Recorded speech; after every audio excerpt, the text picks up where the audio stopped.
Hello, my name is Christine and welcome to the channel and today's video. For many years, I have been putting together financial goals for my family so we have a clear path for what we want to accomplish financially over any given year. My husband and I discuss this together and we come up with a plan that we both agree on and how we are going to accomplish that over the year. Many years ago, it was as simple as spend as little as possible, don't go out to eat, and we're gonna put every single penny towards a down payment on our first house. These days, it's a little bit different. As our kids get older and they get ready to graduate and go off to college and they start driving and we might need new cars. Financial goals is something I like to write down, have a spreadsheet, and have a plan so we can accomplish things throughout the year. So without further ado, let's head over and check out our financial goals for 2021. You remember that time that I tried to record and my mic was muted? So this is actually my second recording of this section of the video. Whoops. I bought my house in 2014. I paid it down aggressively in 2017 and refinanced to a 15-year mortgage and have been paying extra ever since. This is my remaining balance as of today left on my mortgage for my house. As close as I can get it, this is about what I pay extra on principal every single month. If I only look at 2021, this amount right here, with my extra payment every month, I'm paying approximately $3,000 a month on my house right now.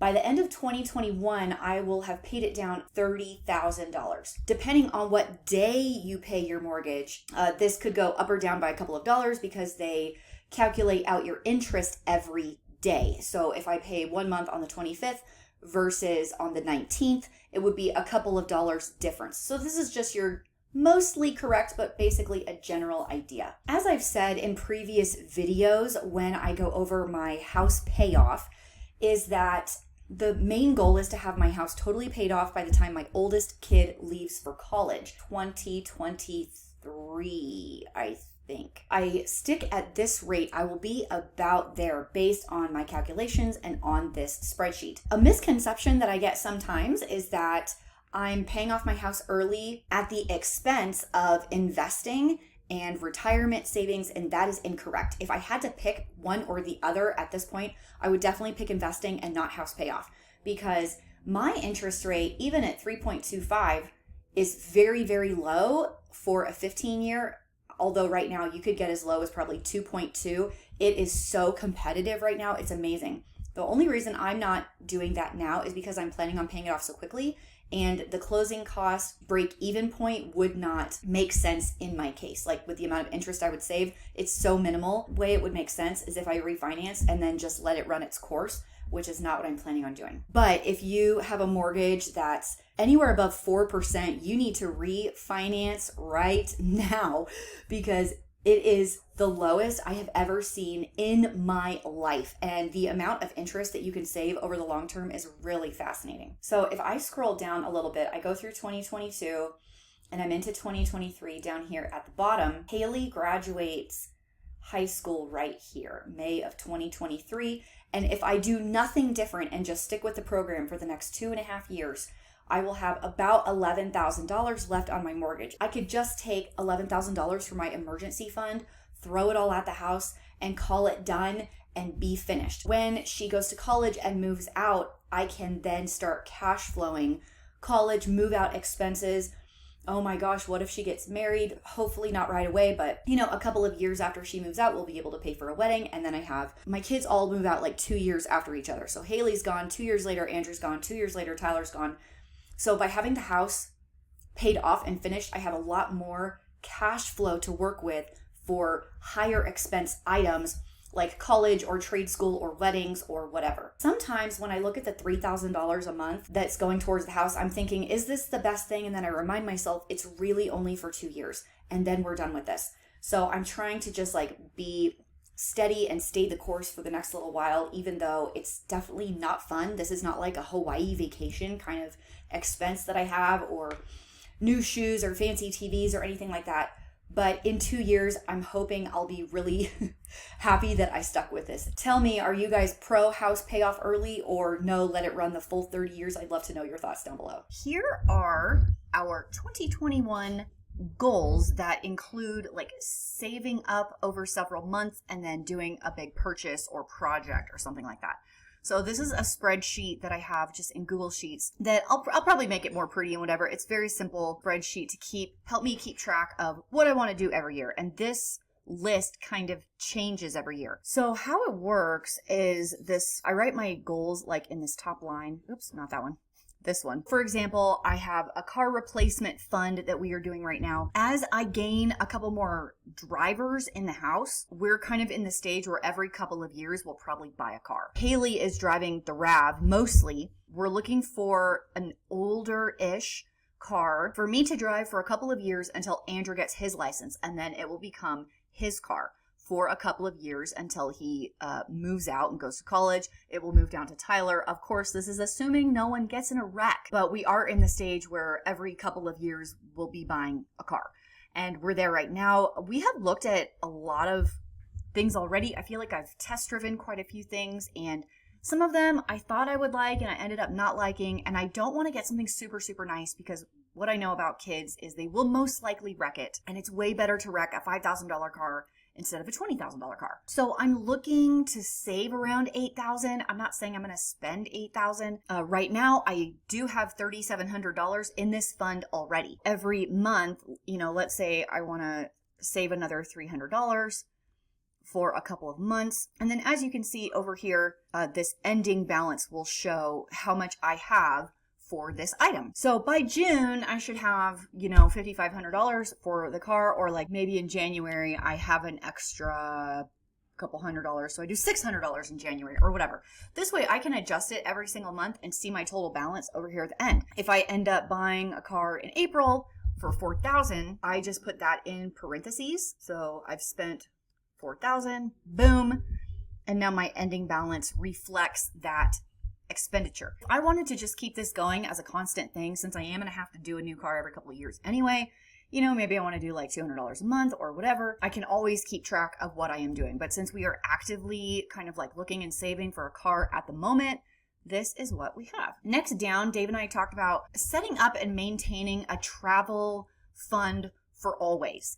And what we want to do, we have no beginning balance at all, but what we want to do is $500 a month as my kids are getting older and get very close to like moving out and leaving. And we want to prioritize travel. And this doesn't necessarily mean internationally. I don't know what it looks like over the next year or two. As each kid gets into their senior year of high school, I did want to do a really cool family trip. For 2021, I do have 2 trips on the map right now. The one to Moab is just, we drive there, we have an Airbnb with my mom, and it's going to be like mountain biking, hiking, whitewater rafting, stuff like that. Going to go to Arches National Park and Canyonlands. The other one is a big family reunion in Costa Rica in July. This one, I have no idea what's going to happen. As of today, the moment of recording this, Costa Rica is open for travel. The only restriction they have is you have to have special travel insurance.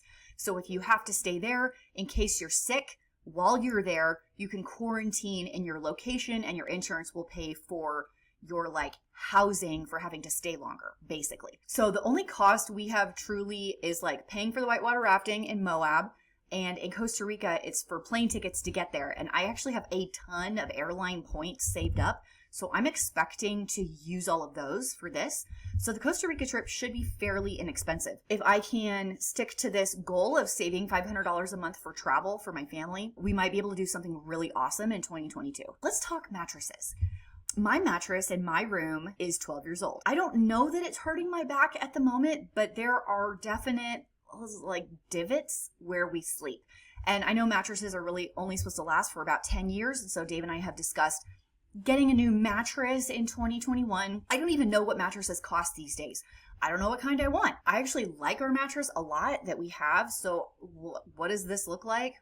Do I need $2,000? Help me out. Like, what does a mattress cost? If I saved $300 a month for the year, what does that give me? That's a like super nice mattress, right? Like $3,600 feels like way more than I want to spend, but I truly do not know what they cost, what I want. Do I want one that has a back massager? Couldn't tell you. All I know is that it's going to be a king and I already have the box springs, so I just need the mattress part. I feel like a mattress, you spend a third of your life on your mattress, so it's something that I'm willing to invest a little bit more in so you don't have aches and pains and you sleep really well. Okay, my family has 2 more big financial goals for the year outside of our traditional like saving for retirement and paying off the house business. Number 1 is home renovation projects. This is a doozy because it's gonna be expensive. Truthfully, I have no idea how much it's gonna cost. I haven't even figured out the whole plan yet, but basically we are going to punch a hole in the wall, install French doors, extend out our back patio just with concrete work, an awning. Is it an awning? It's not a pergola because there's not holes, but like a roof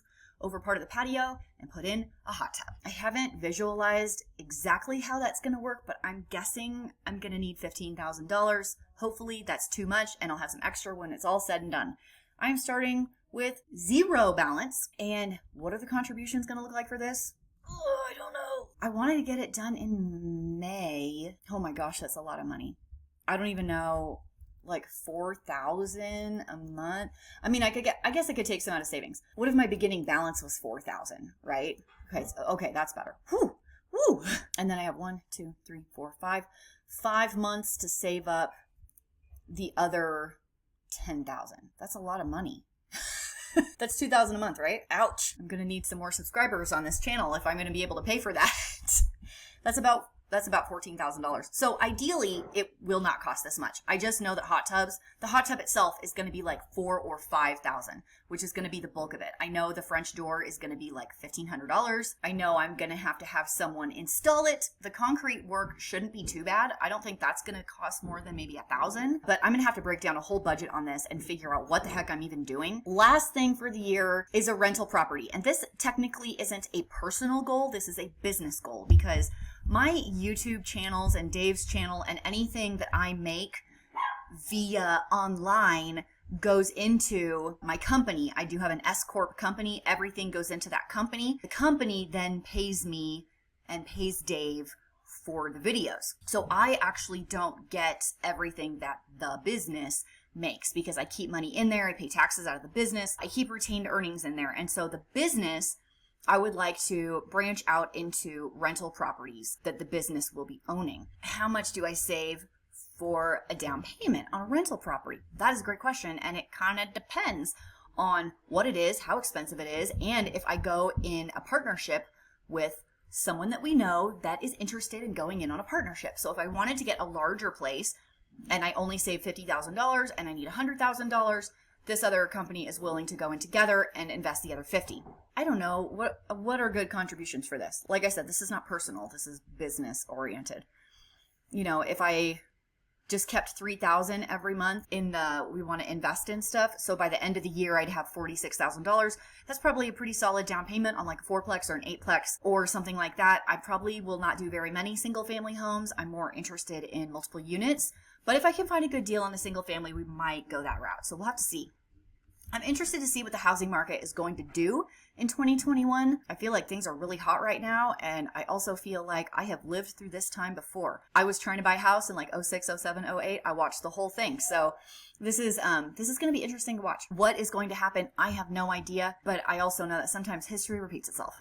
So if there is a housing crash in 2021, I am going to be ready. Down lower, I have a couple of blank ones in case I want to add something later. But for now, this is really all there is. House payoff, car replacement, a little bit of travel, a new mattress, a home renovation, and in the business, a rental property to diversify kind of what we invest in. That's going to be everything from me for today. If you enjoyed it, maybe subscribe so you can see future videos, and I will see you in the next video.